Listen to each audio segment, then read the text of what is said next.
भारत के कानून कितने सड़े हुए हैं, पुलिस व्यवस्था, न्यायिक व्यवस्था, प्रशासनिक व्यवस्था कितनी सड़ चुकी है, इसका उदाहरण आज के अखबार में छपा हुआ है। मथुरा में 1975 में निंदा सिंह जी ने अपनी पूरी जमीन, अपना पूरा मकान, सब कुछ अपनी बेटी को वसीयत किया था 1975 में। 1977 में यानी 1977 में वो मर गई जमीन वसीयत करने के बाद। उनके मरने के लगभग 20 साल के बाद 1996 में उनके गांव वालों ने उनको जिंदा कर दिया। 1975 में वसीयत किया, 1977 में मर गई। 1996 में उनके पड़ोस के दिनेश सुरेश ओम प्रकाश ने उनको जिंदा दिखा दिया कागजों में, और उनकी बेटी जिसको उन्होंने वसीयत किया था उसको मरा हुआ दिखा दिया। सोचिए जरा, भ्रष्टाचार कितना है, कानून का मतलब खौफ ही नहीं है। वसीयत किया 1975 में, मर गई वो 1977 में, उनको जिंदा दिखाया 1996 में 20 साल के बाद, और उनकी बेटी जो जिंदा थी उसको मरा हुआ दिखा दिया, और मरा हुआ दिखा के वो 13 एकड़ जमीन अपने नाम करा लिया 3 लोगों ने।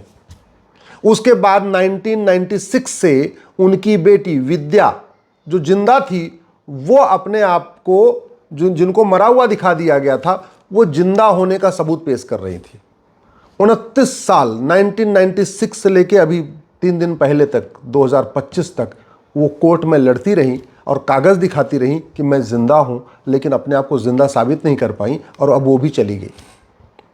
ये है घटिया कानून का दुष्परिणाम। और ये कहाँ हुआ है? मथुरा में, भगवान कृष्ण की जन्मभूमि पे हुआ है।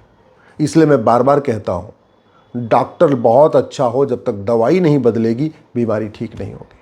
और ये पहली घटना नहीं है। एक जौनपुर में केस चल रहा है, 1985 से चल रहा है, 40 साल बीत चुके हैं, 400 तारीख मिल चुकी है, और रघुबीर मिश्रा 31 मार्च को मरे कि 2 अप्रैल को मरे, अभी यही तय नहीं हो पाया। केवल यह तय हो जाए कि रघुबीर मिश्रा 31 मार्च को मरे कि 2 अप्रैल को मरे, तो यह स्पष्ट हो जाएगा कि उनकी कौन सी वसीयत असली है, कौन सी वसीयत नकली है। और ये पूरे देश की कहानी है। ये गुजरात की भी कहानी है, यही उत्तर प्रदेश में भी हो रहा है, बिहार में भी हो रहा है, झारखंड में भी हो रहा है, बंगाल में भी हो रहा है, केरल में भी हो रहा है, दिल्ली में भी हो रहा है। क्यों हो रहा है? क्योंकि जो तहसील है वो भ्रष्टाचार का अड्डा बना हुआ है, जो डिस्ट्रिक्ट कोर्ट है वो भ्रष्टाचार का अड्डा बना हुआ है। आप कुछ भी कर लो, बस पैसा फेंको, तमाशा देखो। और ये सब क्यों चल रहा है? क्योंकि हमारे कानूनों का खौफ नहीं है। आप जरा सोचिए, जो निंदा सिंह जी 1977 में मर गई थी, उनको जब 1996 में यानी मरने के 20 साल के बाद जिंदा दिखाया है, तो पैसा दिया होगा ना, लेखपाल को पैसा दिया होगा, पटवारी को पैसा दिया होगा, कानूनगो को पैसा दिया होगा, नगर निगम से उनका जिंदा रहने का सबूत लिया होगा, उसके बाद तहसीलदार को पैसा दिया होगा, तहसील के रजिस्ट्रार को पैसा दिया होगा, सबको पैसा दिया होगा, तभी तो 20 साल के बाद वो जिंदा हो गई। और केवल जिंदा होने के लिए पैसा नहीं दिया होगा, उनकी बेटी को मरा हुआ दिखाने के लिए भी पैसा दिया होगा, उनका भी डेथ सर्टिफिकेट बनवाया होगा नगर निगम से, उनका भी बाकी और डॉक्यूमेंट बनवाया होगा अलग अलग जगहों से। ये खेल चल रहा है। आज की डेट में 5 करोड़ मुकदमों के कारण 5 करोड़ परिवार टेंशन में है। 5 करोड़ परिवार का मतलब, अगर एक परिवार में 6 आदमी मान के चलिए, तो 30 करोड़ भारतीय टेंशन में हैं। बेचारे वो तड़प रहे हैं कि उनको न्याय मिल जाए, न्याय नहीं मिल रहा, न थाने से न्याय मिल रहा। अच्छा, आश्चर्य की बात देखिए, विद्या सिंह जी पिछले 29 सालों से लड़ रही थी, और ये जो जिन्होंने फर्जी वसीयत करवाई थी उनके खिलाफ FIR करवाने के लिए थाने जा रही थी, कप्तान से मिल रही थी, ये DM से मिल रही थी, सबसे मिल के आ गई। और जिन्होंने फर्जी वसीयत करवाया था उनके खिलाफ FIR नहीं हुआ। जब वो मर गई हैं तब जाके उन दोनों को, जिन्होंने फर्जी वसीयत कराई थी, उनको पुलिस ने पकड़ा और पकड़ के जेल भेज दिया। अच्छा, जिन्होंने फर्जी वसीयत कराई थी उनको तो पकड़ के जेल भेज दिया, जिन्होंने फर्जी डॉक्यूमेंट बनाया था उनका तो कुछ हुआ ही नहीं। वो लेखपाल, वो पटवारी, वो तहसीलदार, वो पेशकार, वो नगर निगम का बाबू, जिन्होंने फर्जी सारे डॉक्यूमेंट बनाए थे उनको तो कुछ नहीं हुआ। बनवाने वाले को तो चलो फिर भी जेल भेज दिया, और बनाने वालों का क्या? कुछ नहीं। पाप के भागीदार तो दोनों हैं, दोनों ने गलत काम किया है, तो सजा, जेल तो दोनों को जाना चाहिए था। लेकिन हमारे पास ऐसा कानून ही नहीं है। इसलिए मैं माननीय प्रधानमंत्री से हाथ जोड़ के निवेदन कर रहा हूँ, अगर देश में बदलाव चाहते हैं तो जुडिशियल रिफॉर्म करिए। आप केवल जस्टिस विद इन ईयर लागू कर दीजिए, भारत की GDP 2% अपने आप बढ़ जाएगी। जिस हम 5 ट्रिलियन इकोनॉमी की बात कर रहे हैं, जब तक जुडिशियल रिफॉर्म नहीं होगा, जब तक जस्टिस विद इन ईयर लागू नहीं होगा, वो हम अचीव नहीं कर सकते। और कर भी लेंगे तो कोई फायदा नहीं। जब आम जनता तड़प रही है, परेशान है, गांव में दिक्कत हो रही है, एक दूसरे के जमीन पे एक लोग कब्जा करते जा रहे हैं, जो भी गांव में दबंग है वो गरीब की जमीन पे कब्जा कर ले रहा है। कहां से सामाजिक समरसता आएगी, कहां से आपस में भाईचारा बढ़ेगा? कानून का कोई खौफ नहीं है।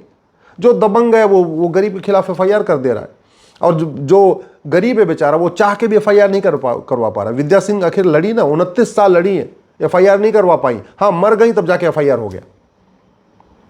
मैं माननीय प्रधानमंत्री से निवेदन कर रहा हूं, सबसे पहले आप झूठ को गंभीर अपराध घोषित करिए। ये जो नई भारतीय साक्ष्य संहिता बनी है ये पहले से अच्छी है, लेकिन इसमें झूठ पकड़ने के लिए narco polygraph brain mapping test का प्रावधान नहीं है। आप केवल एक narco polygraph brain mapping test कानून बना दीजिए। मैं गारंटी के साथ कहता हूं, लोग झूठी शिकायत करने से डरेंगे, झूठी गवाही देने से डरेंगे। विद्या सिंह 29 साल तक अपने आप को जिंदा साबित नहीं कर पाई, क्योंकि उनके खिलाफ लगातार झूठी गवाहियां चल रही थी। वो, और झूठी गवाही कैसे होती? पैसे से होती है। इस जो 5 करोड़ मुकदमे चल रहे हैं वो इसलिए चल रहे हैं क्योंकि भारत में झूठी शिकायत करना गंभीर अपराध नहीं है, झूठी FIR करना गंभीर अपराध नहीं है, झूठी जांच करना गंभीर अपराध नहीं है, झूठा हलफनामा दाखिल करना गंभीर अपराध नहीं है, झूठी गवाही देना गंभीर अपराध नहीं है, और जज झूठा फैसला भी दे रहे हैं, क्योंकि झूठा फैसला भी देना गंभीर अपराध नहीं। जजों की अकाउंटेबिलिटी नहीं, पुलिस चार्टर है नहीं कि हाँ भैया आपके पास शिकायत आएगी तो आपको 1 घंटे के अंदर FIR करना ही करना है। हमारे पास पुलिस चार्टर नहीं है कि अगर आपने FIR कर लिया तो आपको 3 महीने के अंदर जांच करना ही करना है, ऐसा कोई सिस्टम ही नहीं। हमारे पास एडमिनिस्ट्रेटिव चार्टर नहीं है कि तहसीलदार हो, चाहे वो SDM हो, चाहे कलेक्टर हो, चाहे कप्तान हो, कि आपके पास जो शिकायत आई है आपको 1 महीने के अंदर या 15 दिन के अंदर या 2 महीने के अंदर या 3 महीने के अंदर आपको इसका हला भला करना ही करना है। ऐसा कोई जो हमारे पास एडमिनिस्ट्रेटिव चार्टर भी नहीं है, ना जुडिशियल चार्टर है। जज जितनी मर्जी उसकी तारीख दे दे। जौनपुर में दिया है ना, चकबंदी अधिकारी ने 400 तारीख दिया है उन पिछले 40 साल में, और फैसला अभी भी नहीं किया। और अभी भी फैसला हो जाएगा तो चकबंदी अधिकारी के यहाँ, फिर बाद में SOC के यहाँ जाएगा, SOC के बाद DDC के यहाँ जाएगा, DDC के बाद चकबंदी कमिश्नर के यहाँ जाएगा, चकबंदी कमिश्नर के बाद हाई कोर्ट जाएगा, हाई कोर्ट के बाद फिर सुप्रीम कोर्ट आएगा। दबंग गांव में अत्याचार कर रहे हैं, उसका मूल कारण है घटिया कानून। थाने, चाहे वो नगर निगम हो, चाहे जो भी सरकारी डिपार्टमेंट, भ्रष्टाचार के अड्डे बने हुए हैं। फर्जी आधार बन रहा है 2-2 हज़ार रुपए में, फर्जी राशन कार्ड बन रहा है 2 हज़ार रुपए में, फर्जी ड्राइविंग लाइसेंस बन रहा है 3 हज़ार रुपए में, फर्जी बर्थ सर्टिफिकेट बन जाता है 2 हज़ार रुपए में, फर्जी एज सर्टिफिकेट बन जाता है 2 हज़ार रुपए में, फर्जी इनकम सर्टिफिकेट बन जाता है 2 हज़ार रुपए में। जब तक ये फर्जी डॉक्यूमेंट बनाना और बनवाना गंभीर अपराध नहीं होगा तब तक देश में शांति नहीं आएगी। फर्जी वसीयत बन जाती है, 10 से 15 हज़ार रुपये में फर्जी वसीयत बन जाती है, 10 से 15 हज़ार रुपये में फर्जी विरासत बन जाती है। पूरा खेल चल रहा है। आप 50,000 लाख रुपए तहसील में खर्च करिए, जिसकी चाहिए उसकी प्रॉपर्टी को आप रजिस्ट्री करा लीजिए, और रजिस्ट्री कराने के बाद वो बेचारा तड़पता रहेगा, करता रहेगा। इसलिए मैं माननीय प्रधानमंत्री से निवेदन कर रहा हूँ, पहली बात तो ये भारतीय न्याय संहिता में एक चैप्टर डालिए, offence relating to cheating, fraud, forgery, और इसमें चीटिंग, फ्रॉड, फोर्जरी को गंभीर अपराध घोषित करिए। इसको बलात्कार के समान गंभीर अपराध घोषित करिए। चीटिंग, फ्रॉड, फोर्जरी में कम से कम 10 साल की सजा और अधिकतम 20 साल से मिनिमम 10 ईयर की सजा का प्रावधान करिए। झूठी शिकायत, झूठी गवाही, झूठा एफिडेविट, झूठा हलफनामा में कम से कम 10 साल की सजा का प्रावधान करिए। झूठे डॉक्यूमेंट बनाने पे, झूठी वसीयत, झूठी विरासत, झूठा एज सर्टिफिकेट, झूठा डेथ सर्टिफिकेट, झूठा बर्थ सर्टिफिकेट, झूठा आधार, झूठा पैन कार्ड, इसको जो झूठा कागज बनाना और बनवाना दोनों गंभीर अपराध घोषित करिए। केवल बनवाने वाले को सजा देने से बात नहीं बनेगी जब तक बनाने वाले को सजा नहीं मिलेगी। और इस 1858 में जो ये सिविल प्रोसीजर कोड बना था जिससे ज़मीन का मुकदमा तय होता है, हालांकि अमेंड होकर 1908 का बन गया है, लेकिन इसको बदलिए। ये नया कानून ज़रूरत है।